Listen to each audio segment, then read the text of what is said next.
Heboh. Sufmi Dasko anak buah Prabowo, diduga kuat, punya hubungan dengan operator judol Kamboja. Dokumen ini jadi buktinya. Dari DPR ke Dadu Putar, Sufmi Dasko dan Kasino Kamboja. Tepuk tangan dulu dong. Nah, aku tuh heran loh, politik di Indonesia ini tuh kadang kayak sinetron tapi ditulis sama penulis naskah Netflix, terus plot twistnya nggak ketebak. Baru juga kita bahas tentang RUU TNI, muncul isu katanya Sufmi Dasko jadi pengendali judi online di Kamboja. Karena kan langsung mikir ya, ini orang anggota DPR apa DLC karakter GTA sih? Jadi bayangin ya, waktu kalian ketik Sufmi Dasko di Google, keluarnya apa? Wakil Ketua DPR, politikus Gerindra, yang terakhir apa? Pengendali judi online di Kamboja. Terus aku tuh sampai lihat profilnya loh guys, serius, namanya Sufmi kan? Sufmi kan? Itu nama kayak nama sahabat Nabi yang nyasar jadi bandar poker nggak sih? Aku tuh nggak nuduh loh, aku nggak nuduh, aku cuman bilang kalau bener dia itu jadi pengendali judi online, berarti Indonesia nambah ekspor kan sekarang, bukan cuman TKI sama CPO doang kan yang diekspor, bandar ternyata bisa diekspor guys. Negara lain kirimnya duta besar, kita mah kirimnya mah admin selah. Saya kira aktor utama itu ternyata tidak satu dua orang, cukup ya beberapa orang dan banyak di luar negeri dan sebagainya. Tetapi intinya ini sudah sangat membahayakan karena satu, kita banyak kehilangan uang ratusan triliun tiap tahun, ada taksiran bahkan sampai dengan 900 triliun. Ini kan luar biasa ya. Dan banyak yang kena adalah orang-orang penghasilan rendah yang coba. Jadi ini harus kita benar-benar coba untuk kita kurangi, terbatas ya Pak. Nah, terus ini bayangin nih, waktu rapat DPR nih, waktu Mbak Puan nanyain dia nih, baik kita lanjutkan sidang paripurna ya. Terus Sufmi Dasko tuh yang masih sibuk tuh. Oh, bentar Mbak, aku cek dulu nih, cepot regen triggernya udah keluar apa belum nih? Tapi jujur sih, kalau emang itu bener isunya, kita harus akuin satu hal, orang Indonesia itu serbaguna. Kalian pikir aja, emangnya cuma bisa korupsi APBD? Salah, kita mah bisa merambah industri gambling internasional tahu. Kita ini bangsa yang adaptif guys, gak cuman main judi di warung, kita mah pegang servernya malahan. Tapi tetap ya, klarifikasi itu kan penting, karena kalau enggak tuh besok-besok semua anggota DPR bakal kita periksa semua tuh. Takutnya mereka bukan cuma pegang palu, tapi juga pegang kode referral. Balik lagi ke Sufmi Dasko. Gila loh, dulu tuh kita mikirnya tuh pengendali itu Naruto, sekarang mah Sufmi Dasko. Bahkan katanya tuh dia punya akses khusus ke jaringan server yang cuma bisa diakses lewat 3 hal, VPN, sumpah pocong, sama QR code yang disematkan di jaket boomer waktu dia kampanye. Terus aku langsung mikir nih, jangan-jangan waktu kita nonton debat capres, dia tuh bukannya dengerin, tapi dia tuh sambil mantau turnamen slot internasional nggak sih? Mungkin pasti Anies tuh lagi ngomong soal pendidikan, si Dasko ini lagi ngecek siapa sih yang menang di Sweet Bonanza Global Cup. Tempo mengungkap keterlibatan pengusaha dan politisi Indonesia dalam bisnis judi online di Kamboja. Judi ini legal di sana, tapi menyasar pemain dari Indonesia. Investigasi di Sihanoukville dan Poipet menemukan perusahaan besar seperti Golden Oasis Entertainment dan Istana Impian dikelola oleh warga negara Indonesia. Nama-nama pengusaha seperti Jerry Hermawan Lo dan Haryanto Lisnah tercatat resmi sebagai pemilik usaha judi di Kamboja. Laporan juga menyorot politisi Sufmi Dasko Ahmad, wakil ketua DPR yang disebut pernah punya hubungan bisnis dengan pengelola kasino. Meski ada yang membantah, bisnis ini tak hanya kasino darat, tapi juga judi online yang hasilnya luar biasa besar. Ada ribuan pekerja migran Indonesia yang terlibat di balik layar.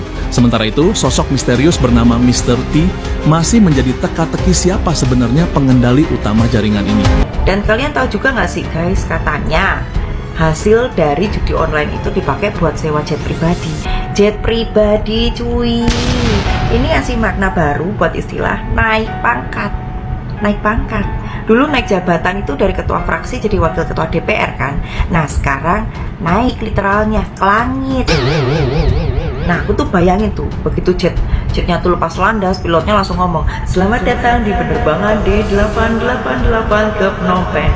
Di sebelah kiri Anda bisa melihat moralitas politik yang sudah terjun bebas." Lupain lah, forget it. Perdagangan dan Komisi Judi Komersial Kamboja itu kita dapat beberapa indikasi perusahaan yang diduga di dalamnya itu dimiliki atau sempat dimiliki oleh pengusaha-pengusaha Indonesia. Katakanlah tadi misalnya di Kampung Dewa. Di Kampung Dewa itu kasinonya dikelola oleh nama perusahaan itu Lionheart. Lionheart. Okay. Nah, kalau di siapa pemilik Lionheart ini? Kalau kita cek di Kementerian Perdagangan, itu di Lionheart itu ada nama Tommy Hermawan Lo sebagai direktur. Tapi waktu kita sempat menulis soal ini pertengahan tahun lalu ya, itu masih kita bisa akses. Tapi ketika kita mau coba akses lagi sekarang untuk yang saat ini, data itu udah hilang untuk yang khusus Lionheart di Kampung Dewa. Nah, terus kalau kita bergeser kan tadi kan saya baru nyebut Kampung Dewa doang kan ya. Nah, di Sihanoukville itu juga ada satu kompleks perkantoran itu namanya Trimulia. Nah, di Trimulia itu kalau kita lihat dari data Komisi Perjudian Komersial Kamboja itu dikelola oleh perusahaan Golden Oasis Entertainment. Nah, Golden Oasis Entertainment ini itu ada nama direkturnya adalah Sun Eric, orang Kamboja. Tapi kita menduga dia adalah warga negara Indonesia yang sudah berpindah kewarganegaraan. Dinaturalisasi. Karena nama sebelumnya itu Erik Siswanto. Nah, orang Medan, kelahiran Medan. Nggak hanya sepak bola aja naturalisasi, ternyata bisnis beginian juga ada naturalisasi. Bisa nambahin nggak upaya apa yang sudah kita lakukan untuk meminta tanggapan juga ya ke orang-orang yang diduga terkait ini gitu dan bagaimana mereka menjelaskan itu? Sebelum itu aku mau jelasin dulu. Sebenarnya ada hal yang menarik nih Kak. Ketika tadi Pak Is menyebut sebuah nama Golden Oasis. Itu adalah perusahaan yang menjadi payung buat kasino Trimulia gitu. Dan itu terkait dengan seorang pembesar di Indonesia ini. Seorang politikus. Tapi namanya nanti pemirsa bisa baca dari majalah Tempo versi cetak. Cetaknya akan terbit hari Senin, tapi edisi digitalnya bisa diakses mulai dari Minggu pagi ya. Jadi lengkapnya liputan ini akan keluar di hari Minggu pagi untuk digital dan cetak di hari Senin. Jadi gimana? Orang yang bersangkutan udah kita kontak sekitar 2-3 minggu lalu. Kita minta konfirmasi, wawancara, nggak mau ngeladenin. Pernah suatu ketika dia meminta dengan salah seorang dari wartawan Tempo untuk ketemu, tapi ini dia pun nggak mau menjelaskan. Sampai dengan hari ini bahkan pemimpin redaksi kita masih nyuruh redaksi untuk ngejar lagi konfirmasi. Terus kita masuk ke isu koneksi lintas negara nih guys. Kalian jangan salah, judi online itu lintas negara loh. Jadi kalau biasanya DPR itu mitra kerja sama ASEAN buat hal-hal kayak perdagangan atau diplomasi, ini Sufmi Dasko ini emang agak lain. Dia minta kerjasama buat turnamen bakaran ASEAN Open 2025 mungkin.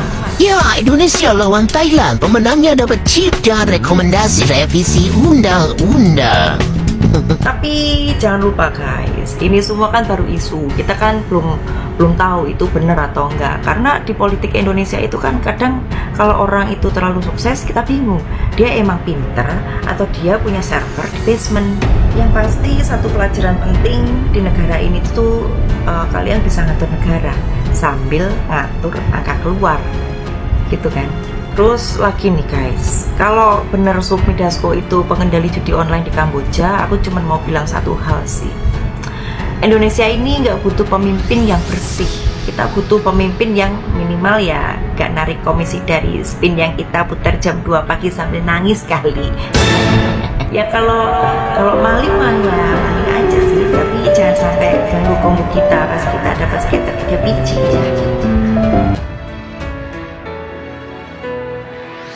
Nama Sufmi Dasko Ahmad, Wakil Ketua DPR RI, kembali menjadi sorotan publik setelah laporan investigasi yang diterbitkan oleh Tempo.co pada tanggal 6 April tahun 2025 menyebut adanya dugaan keterlibatan politisi senior Gerindra ini dalam bisnis kasino di Kamboja, khususnya melalui perusahaan Golden Oasis Entertainment Ltd. Laporan tersebut mengungkap bahwa Dasko pernah memiliki hubungan bisnis dengan operator kasino yang berbasis di wilayah Sihanoukville dan Phoi Phet, dua kota di Kamboja yang dikenal sebagai pusat industri kasino dan perjudian online. Meski begitu, tidak ada bukti langsung yang menunjukkan keterlibatan aktif Dasko dalam pengoperasian atau pengendalian praktik judi online saat ini. Sumber Tempo menyebutkan bahwa keterkaitan Dasko dengan perusahaan kasino tersebut bersifat historis. Artinya, keterlibatan itu diduga terjadi di masa lalu, dan belum ada informasi sahih yang membuktikan bahwa ia masih memiliki kendali atau kepemilikan dalam bisnis perjudian online yang sedang disorot saat ini. Namun demikian, Nama Dasko mencuat kembali di berbagai platform media sosial seperti X, dulu Twitter, memicu spekulasi publik tentang potensi keterlibatan elit politik Indonesia dalam jaringan judi online lintas negara. Hubungan dengan tokoh lain dan aset kekayaan. Dalam diskusi daring, muncul dugaan adanya koneksi antara Sufmi Dasko Ahmad dan sejumlah tokoh lain. Namun hingga saat ini, belum ada konfirmasi resmi atau bukti hukum yang menunjukkan adanya keterlibatan bersama dalam aktivitas perjudian online. Menurut laporan harta kekayaan penyelenggara negara LHKPN terbaru, Sufmi Dasko Ahmad tercatat memiliki total kekayaan senilai Rp79.029.023.525. Namun, tidak disebutkan secara spesifik apakah ada aset atau investasi yang terkait dengan bisnis kasino luar negeri. Pembaca harus kritis. Meski laporan Tempo cukup kuat dalam mengungkap jejaring bisnis kasino yang melibatkan beberapa pengusaha dan tokoh Indonesia di Kamboja, masyarakat diminta tidak terburu-buru menarik kesimpulan tanpa proses hukum dan investigasi yang lengkap. Laporan ini masih berdasarkan hubungan bisnis masa lalu. Belum ada bukti kuat yang menunjukkan keterlibatan aktif atau pelanggaran hukum oleh Sufmi Dasko saat ini, tulis seorang analis kebijakan publik di platform media sosial. Kesimpulan sementara, nama Sufmi Dasko Ahmad dalam laporan investigasi Tempo memang dikaitkan dengan entitas bisnis yang bergerak di bidang kasino di Kamboja. Namun, belum ada kepastian hukum atau bukti yang menguatkan dugaan bahwa ia terlibat langsung dalam jaringan judi online internasional saat ini.